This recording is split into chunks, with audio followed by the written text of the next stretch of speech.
ser un altavoz para recordar que todavía millones de niños viven en situación de pobreza extrema. Es el objetivo de Aragón TV con la gala Hot Talent por la Infancia, un programa especial que se teñirá de azul en colaboración con UNICEF.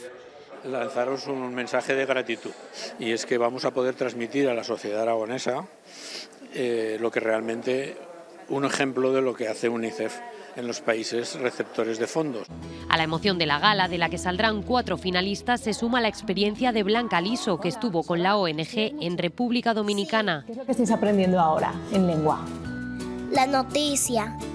Allí vio cómo la mínima ayuda puede cambiar la vida de estos pequeños. El futuro de la niñez es brillante. Y ver que llegan, que esos donativos compran alimento para niños y les salvan la vida, les salvan de tener desnutriciones graves, agudas. Entonces, comprobar todo esto de primera mano fue muy emocionante, y ahora poder compartirlo en mi casa, en Aragón Televisión, y además a través del programa de mi vida, que es Hot Talent, pues imagínate, ¿no? Es muy gratificante.